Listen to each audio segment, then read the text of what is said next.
Welcome back, everybody. Derrick Soo, your East Oakland advocate. Well, today I'm going to show you how to take a really cheap piece of meat. Well, meat isn't really cheap these days, but this is a cheap cut. This is chuck roast. And so they tend to be very fibrous, very chewy, and so not a very pleasurable piece of meat, cut of meat um, to, uh, to eat.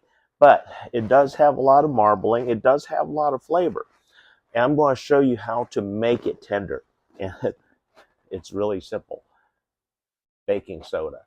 And this trick goes back to uh, when I was little in the restaurants, Chinatown restaurants. And so what we do, the restaurants, they use a lot of low cost cuts of meat, and so this is what they do. Uh, the cook 24 hours before they're going to use the meat, they'll do exactly what I'm doing. And this was I had frozen it because I like to have firm, very firm steak, the meat, and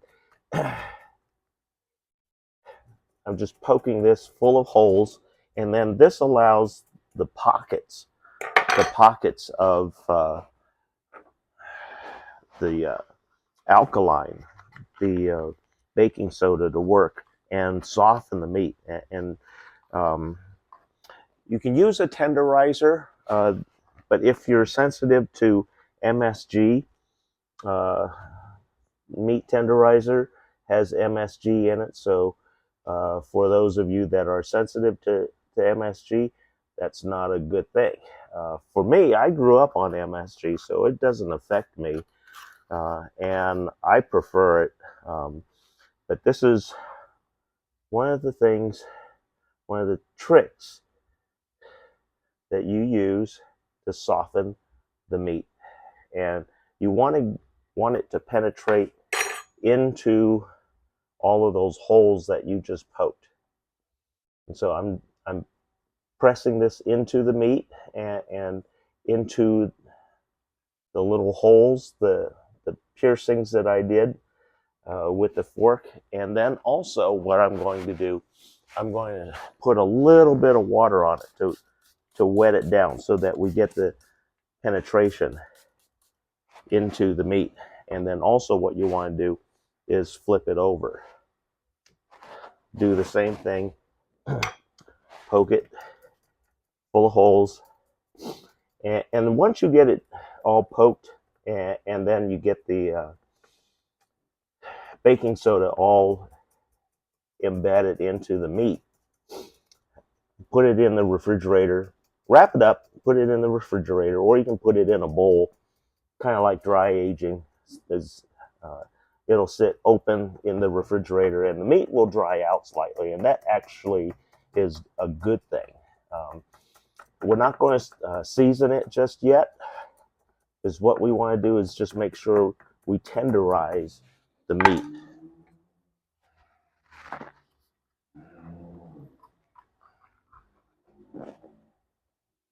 And so once again, we go back, fill all the little cavities with baking soda.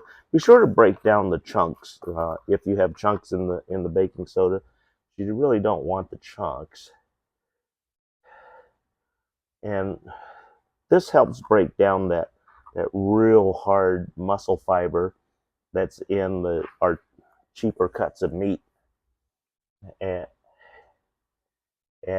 this doesn't really add any flavor, but it really helps break down that muscle and makes it a much more usable cut of meat. And so right there, that's what we have. And what I'm going to do, I'm going to set it on a plate. And this will allow things This will sit here for the next 24 hours. Well, not outside, but I'm going to put it in the refrigerator for 24 hours and um, allow the baking soda to be absorbed into the meat to break down the tough fibers. And then tomorrow we'll come back and cut everything with a good meat cleaver. We're going to make a vertical cut here, and then we're going to be cutting strips for the coming week, as we're going to make a beef chow mein. We're going to also make beef fried rice and a few other dishes. So this one chunk of meat, which ended up costing me about $10 total, and that's 2 pounds. So that will get me through an entire week. But it's how you stretch the meals out. Chow mein is a good way to stretch it out, because you don't need a whole lot of meat in it, but you have a lot of filler. And then if you have a large family of 4, this piece of meat can last you quite a few meals by stretching out with the right things. The noodles for the chow mein is one good way to do it. Rice is another good way. So we'll explore some other exciting new ideas to stretch expensive meats, and then we're going to use low cost cuts of meat predominantly, especially beef. Beef is so expensive. Thanks for joining me today. We'll be right back.